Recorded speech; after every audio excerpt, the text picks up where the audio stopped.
ये खबर केआर मंगलम यूनिवर्सिटी द्वारा प्रस्तुत की गई है। क्या यूएस नेवी अब बैकफुट पर आ गई है और जंग के जाल में उलझती हुई नजर आ रही है? क्या अमेरिका के एक फैसले से चीन की लॉटरी लग गई है? दरअसल मिडिल ईस्ट में ईरान के खिलाफ छिड़ी भीषण जंग का खौफनाक दबाव अब अमेरिकी नेवी के बेड़े पर साफ दिखने लगा है। और इसी तनाव के बीच ट्रंप प्रशासन ने एक ऐसा कदम उठाया जिसने पूरे मध्य पूर्व में हलचल बढ़ा दी है। अमेरिका ने पश्चिमी प्रशांत महासागर यानी वेस्टर्न पैसिफिक से अपने सबसे घातक और महाकाय aircraft carrier USS George Washington को हटाने का फैसला किया। ये वही युद्धपोत है जो एशिया पैसिफिक में अमेरिका के सहयोगी देशों की ढाल बनकर खड़ा था। उसे अब वहां से हटाकर मिडिल ईस्ट में तैनात होना होगा। अमेरिका भले ही इस फैसले को अपनी मिलिट्री पावर के लेवल अप के रूप में प्रमोट करने की कोशिशें कर रहा हो, लेकिन रणनीतिक जानकार और जो रक्षा विशेषज्ञ हैं वो साफ शब्दों में कह रहे हैं कि इससे अमेरिका को भारी रणनीतिक नुकसान होने वाला है और इसका सीधा बम्पर फायदा मिलने वाला है ड्रैगन यानी कि चीन को। आखिर अमेरिका को ये कदम क्यों उठाना पड़ा, आइए आपको समझाते हैं। पश्चिम एशिया में ईरान के खिलाफ जारी जंग में अपनी घटती ताकत को संभालने के लिए यूएस नेवी ने यूएसएस जॉर्ज वॉशिंगटन को रवाना किया। ये महाकाय युद्धपोत यूएसएस अब्राहम लिंकन की जगह लेगा। यूएसएस अब्राहम लिंकन को इसी साल मई के महीने में वापस अमेरिका लौटना था, लेकिन ईरान के साथ खिंचती जंग की वजह से वॉशिंगटन इसके लौटने की तारीख लगातार बढ़ाता चला गया। यूएसएस अब्राहम लिंकन इस समंदर में लगातार 240 से लेकर 260 दिन से भी ज्यादा का वक्त बिताया है।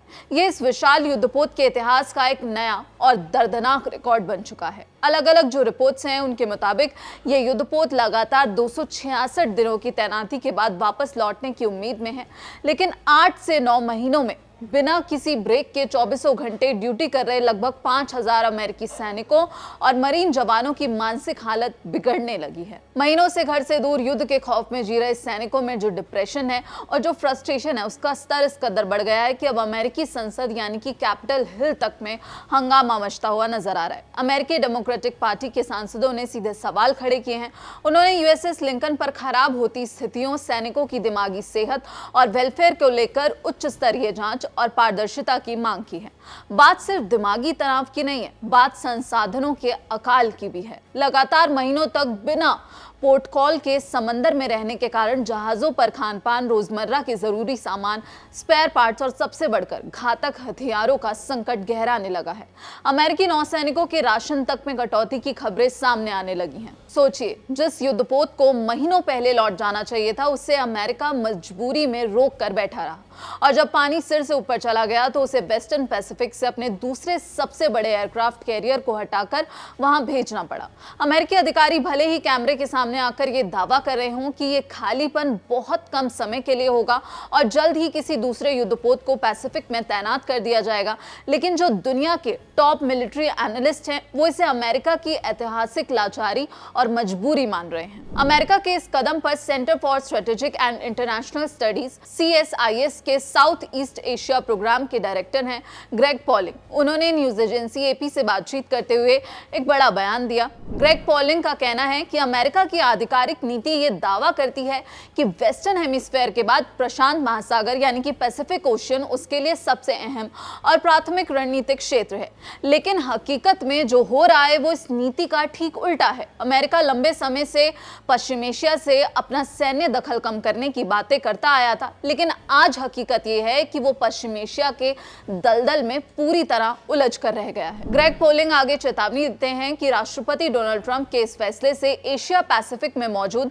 अमेरिका के सबसे करीबी और भरोसेमंद सहयोगी देश बेहद गहरी चिंता और खौफ में आ गए हैं। जापान, फिलीपींस, साउथ कोरिया और इंडोनेशिया जैसे देशों को अब ये लगने लगा है कि जब मुसीबत का असली वक्त आएगा तो अमेरिका उन्हें बीच समंदर में अकेला छोड़कर भाग सकता है। और दूसरी तरफ चीन है। अमेरिका के इस भटके हुए ध्यान और उसके सहयोगियों में फैली घबराहट को देखकर मन ही मन चीन गदगद हो रहा है, खुश हो रहा है और जश्न मना रहा है। चीन हमेशा से पश्चिमी प्रशांत महासागर में अमेरिकी नेवी की मौजूदगी को अपने लिए सबसे बड़ा सिरदर्द और ताइवान पर पूरी तरह कब्जा करने के रास्ते की सबसे बड़ी रुकावट मानता आया है। अब जैसे ही अमेरिकी एयरक्राफ्ट कैरियर ने पैसिफिक छोड़ा, चीन के लिए पूरा मैदान लगभग खाली हो गया है। हडसन इंस्टीट्यूट के रक्षा विशेषज्ञ और पूर्व नेवी सबमरीनर ब्रायन क्लार्क का स्थिति पर बहुत सटीक विश्लेषण सामने आया है। ब्रायन क्लार्क के मुताबिक अमेरिका का एक एयरक्राफ्ट कैरियर हटने का मतलब ये बिल्कुल नहीं है कि चीन कल सुबह ही ताइवान पर सीधा हमला बोल देगा, लेकिन हाँ, इसमें कोई शक नहीं है कि चीन को इस पूरे इलाके में अपनी ताकत का जो नाच है वो करने और अपना दबदबा दिखाने का एक बेहतरीन और सुनहरा मौका जरूर मिल गया है। ब्रायन क्लार्क कहते हैं कि चीन अब इस मौके का इस्तेमाल छोटे और पड़ोसी देशों को डराने के लिए कर रहा है। चीन, जापान, फिलीपींस और इंडोनेशिया जैसे देशों को खुलकर अब ये मैसेज दे रहा है कि देखो, अब इस पश्चिमी प्रशांत महासागर का असली बॉस अमेरिका नहीं बल्कि ड्रैगन है। बीजिंग अब पूरे एशिया में ये नैरेटिव फैला रहा है कि अमेरिका अब खुद इतना कमजोर और उलझा हुआ है कि वो अपने सहयोगियों को सुरक्षा की गारंटी देने की स्थिति में बचा ही नहीं है। और चीन सिर्फ बातें नहीं कर रहा है, उसने समंदर में अपनी ताकत की नुमाइश शुरू भी कर दी है।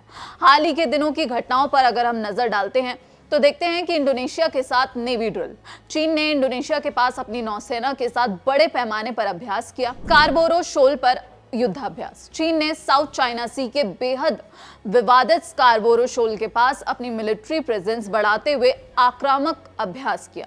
याद दिला दें, इस इलाके पर फिलीपींस अपना जायज हक जताता है। जापान को सीधी चुनौती, हद तो तब हो गई जब चीन के एक गाइडेड मिसाइल युद्धपोत ने जापान के सबसे दक्षिणी द्वीप ओकिनोतोरी के बिल्कुल करीब जाकर लाइव फायर एक्सरसाइज की। वहां गोलियां और घातक मिसाइलें दागकर चीन ने सीधे जापान और अमेरिका को अपनी ताकत की सख्त चेतावनी दी है। अब सवाल उठता है कि क्या अमेरिका चुपचाप ये सब देख रहा है? हाल ही में अमेरिकी स्पेशल ऑपरेशंस कमांड के प्रमुख एडमिरल फ्रैंक ब्रैडली फिलीपींस की राजधानी मनीला पहुंचे। उन्होंने फिलीपींस के शीर्ष सैन्य अधिकारियों के साथ बैठक की और उन्हें भरोसा दिलाया कि अमेरिकी स्पेशल फोर्सेस फिलीपींस के साथ संयुक्त सैन्य अभ्यासों को और ज्यादा बढ़ाने के लिए पूरी तरह तैयार हैं। मनीला के बाद एडमिरल ब्रैडली का अगला ठिकाना जापान है, जहां वो जापानी रक्षा नेतृत्व को पैसिफिक न छोड़ने का भरोसा देंगे। लेकिन सवाल है कि क्या सिर्फ सैन्य अधिकारियों के दौरे से काम चलेगा? कैम्ब्रिज के प्रतिष्ठित कैटो इंस्टीट्यूट के पॉलिसी एनालिस्ट हैं इवान सेंकी। उनका मानना है कि हवाई वादों से काम नहीं चलने वाला।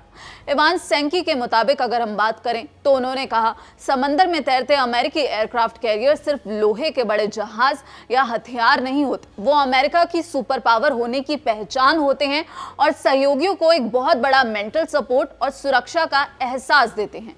उनकी गैर मौजूदगी चीख चीख कर दुनिया को ये बता रही है कि अमेरिका पश्चिम एशिया के दलदल में बहुत बुरी तरह फंस चुका है। अब ये भी सवाल है कि अमेरिका के पास तो 11 एयरक्राफ्ट कैरियर हैं, फिर वो एक जहाज के हटने से इतना लाचार कैसे हो गया? आइए आपको बताते हैं। दरअसल रक्षा विशेषज्ञ ब्रायन क्लार्क के मुताबिक अमेरिकी नौसेना के पास कागजों पर कुल 11 एयरक्राफ्ट कैरियर हैं, लेकिन नौसेना के नियम और रखरखाव के हिसाब से सामान्य तौर पर एक समय में पूरे समंदर में केवल 2 या 3 कैरियर ही तैनात रह सकते हैं। बाकी जहाज या तो मेंटेनेंस यानी कि मरम्मत में होते हैं या ट्रेनिंग में, या फिर अगली तैनाती की जो तैयारी है वो कर रहे होते हैं।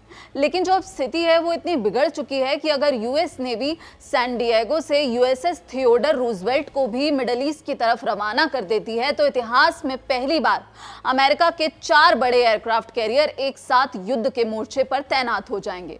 और अगर ऐसा होता है तो भविष्य के लिए ये एक भयानक संकट पैदा कर देगा, और वो संकट होगा मेंटेनेंस का महासंकट। पूरे अमेरिका में इतने बड़े परमाणु ऊर्जा से चलने वाले एयरक्राफ्ट कैरियर की मेजर ओवरहॉलिंग और मेंटेनेंस करने के लिए केवल 2 ही ऐसे शिपयार्ड्स मौजूद हैं जो ये काम कर सकते हैं। इसने अमेरिकी रक्षा मंत्रालय यानी पेंटागन और जो वॉर रूम है उसके अंदर एक बहुत बड़ी बहस को जन्म दे दिया है। क्या अरबों डॉलर के ये विशालकाय एयरक्राफ्ट कैरियर अब इतिहास की चीज बनते जा रहे हैं?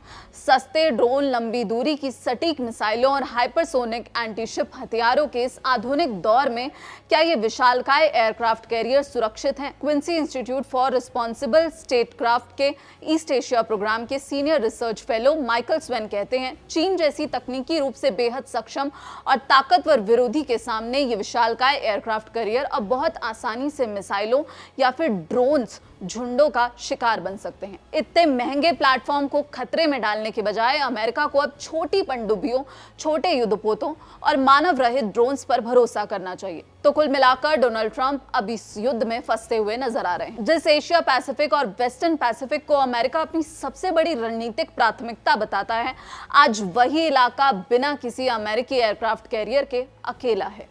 चीन के लिए दरवाजा खुल चुका है, सहयोगियों की सांसें अटकी हुई हैं। आगे क्या होगा ये तो आने वाला वक्त ही बताएगा, लेकिन इस पूरे महासंकट पर आपकी क्या राय है? आप क्या कुछ सोचते हैं? अपनी राय कमेंट बॉक्स में जरूर बताइएगा। बाकी देश और दुनिया की तमाम खबरों के लिए आप देखते रहिए दैनिक जागरण। नमस्कार।